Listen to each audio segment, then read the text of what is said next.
What next for Raila Amolo Odinga after the NASA core principles rejected the idea of forming a coalition again? What next for him? Because we all know that President Uhuru Kenyatta is not willing to support one of the NASA principles for the presidency in 2022. And most people believe that the president has actually settled on Raila Amolo Odinga. But his core principles are saying they are not going to enter into any other alliance with Raila Amolo Odinga because Raila Odinga betrayed them. But what next?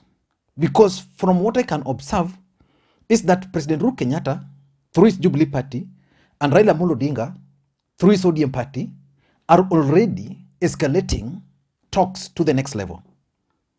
And within some few days or months, we are likely to see a merger between ODM Party and Jubilee Party. And probably in my next video, I need to look at that possible alliance because I don't think it's a good idea for the ODM Party to merge with Jubilee, but they can form a coalition. But what next for Raila Amolo Odinga? I want us to look at all this in this video. But before we do that, if you're watching this channel for the first time, I want you to take a second or two and click the subscribe button so that next time we produce a video like this, YouTube will automatically notify you. Now let us get back to business. What next for Raila Amolo Odinga? Now there's the thinking around Raila Amolo Odinga as far as 2022 general election is concerned. There are three thoughts. Number one, there are people who believe that Raila Amolo Odinga cannot succeed without the support of his core principles in NASA.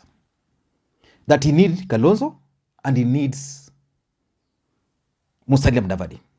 And this thinking also believes that these two gentlemen, Kalonzo and Mudavadi, are actually playing hard to get.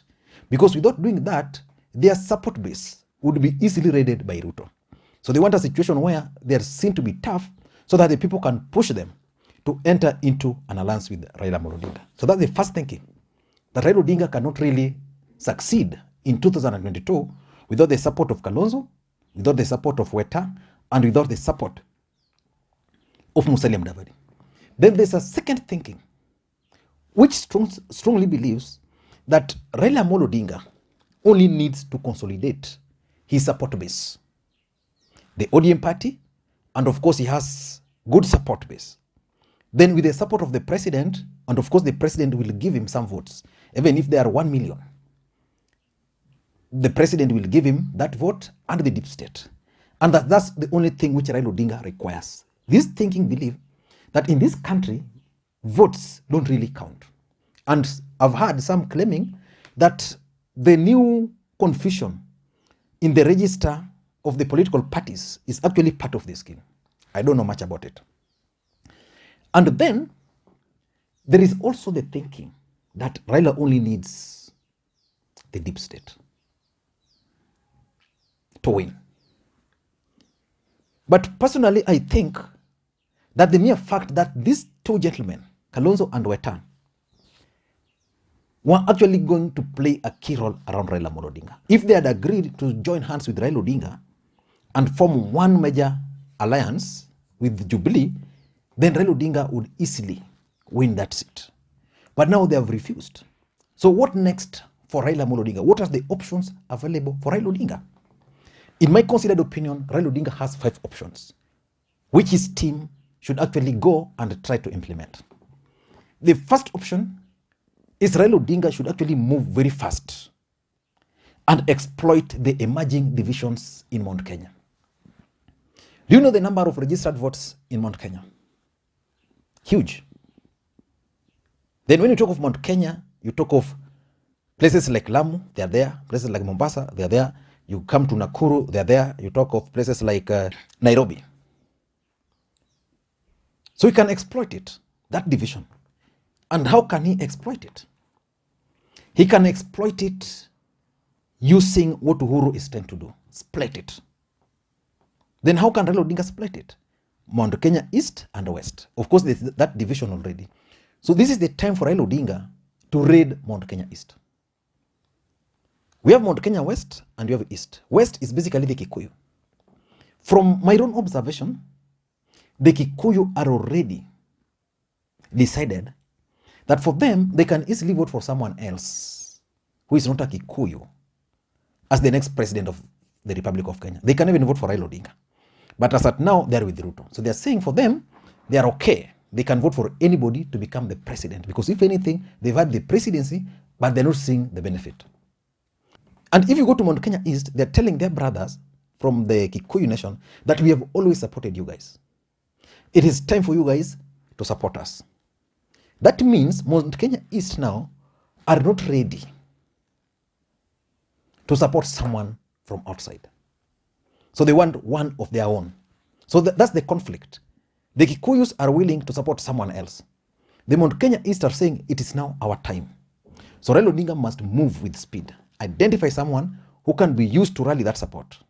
And then at the right time, this person will be brought in the coalition.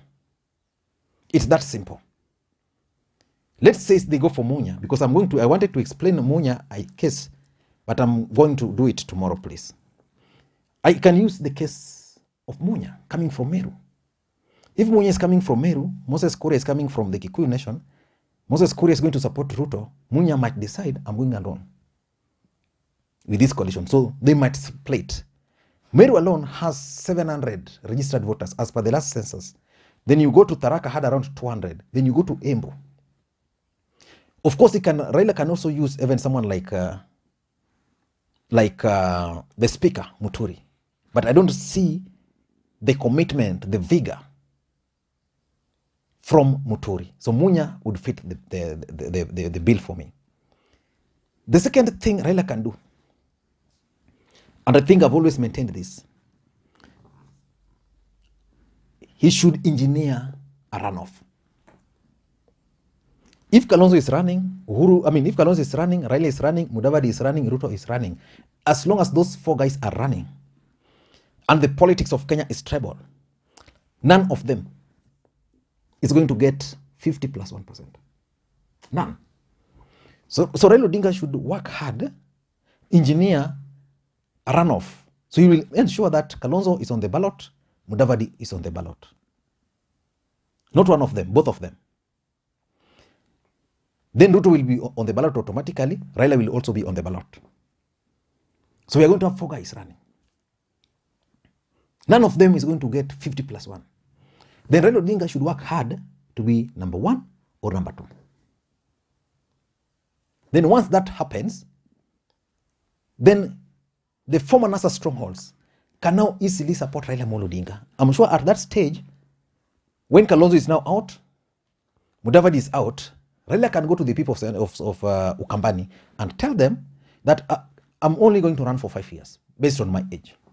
So you guys support me. Even if I'll not endorse this guy, he will have opportunity. He will go to Western and tell them the same. Because the truth is, between Raila and Ruto, if Ruto becomes the president today, then chances of Mudavadi and Kalonzo becoming presidents in less than 10 years is very remote. But for Raila Amolo Odinga, it's not remote. It's possible that in 5 years, Raila Odinga might decide that maybe he's now old. Even Kenyans can say, you man, you are now old. Then Raila can decide to support one of them. So engineering a runoff. In fact, one thing I always believed is that the moment Raila had the handshake, he needed to carry along his partners. And then these partners were going to work very closely, even contest separately. Engineer runoff, and then they come together and support Raila Odinga. That's a sure bet. Number 3, Raila Odinga should also push for President Uhuru Kenyatta's public announcement. Uhuru has been sending signals, but he has not pronounced himself. This is the time to do that. So the moment President Uhuru Kenyatta is going to pronounce himself that is going to support Raila Odinga, that will be the end of the story. The entire NASA strongholds are going to unite and rally around Raila Odinga because they believe that Raila Odinga has been robbed. Of course, many people believe, those who support Raila Odinga, I'm not talking of those who have never supported him. Those who support Raila Odinga believe that Raila Odinga has always won, but he has never been declared the president of the Republic of Kenya because of the deep state. So Uhuru Kenyatta endorsing Raila Odinga publicly would actually motivate the base. They now think that their votes will ultimately count. That public endorsement is what Raila Odinga should actually push. Once he gets it, his base will now believe that he has the deep state. And I can assure you, if Uhuru Kenyatta is not going to endorse Raila Odinga, I would actually advise him not to contest for the presidency because his base will just believe that he's going to be robbed again. Number 4, I also believe that if these guys are not going to operate with Raila, then Raila can then focus on consolidating his base. The question is, where are his base? You just go and get the IBC results from the last election and 2013 and 2017. Then you'll understand Raila Odinga's base. What Raila Odinga needs to do is just to consolidate those base. There's the coast, there's the western, there is Nyanza, there is Nairobi. Then he can then go outside there, those bases and try to consolidate. The challenge is Ukambani. If Kalonzo will be out, Raila Odinga should count Ukambani out. In Western, he can beat Mudavadi. He has done that before. So he can beat Mudavadi. Because the people of Western will figure out that Mudavadi might not be serious. So they might decide to give Mudavadi members of parliament, governors, senators, but the presidential votes they can give to Raila Odinga. So Raila needs to start strengthening his base. In Rift Valley, there's places, the Masais, the Turkanas, he can consolidate those. And lastly, it's also important for him to start crafting a new alliance. This new alliance should actually bring on board new people and new faces. Central Kenya, for example, Mwangi wa Iria can be brought on board. Then he goes to East there, people like Munya or even Muturi. Of course, in Coast, there's Joho, there's Amason Kingi, even Mvuria. In Western, there's Oparanya. Then there's Wamalwa, they can craft that. In Ukambani, he can be strategic and target runoff. But someone like Alfred Mutua can be used. Then if that alliance can work well for him, then I think the Raila Odinga we know can launch a serious campaign. The only challenge they have is that they are going to face William Ruto. William Ruto started campaigning after the last election, so he has been on the ground for 4 years. These guys have been waiting. In fact, they're still waiting. Even Raila is still waiting for BBI. We're not even sure that BBI is actually going to pass. I don't know what you think. But in my considered opinion, those are the options available for Raila Odinga as we speak today. Thank you guys, and please may you have a good day.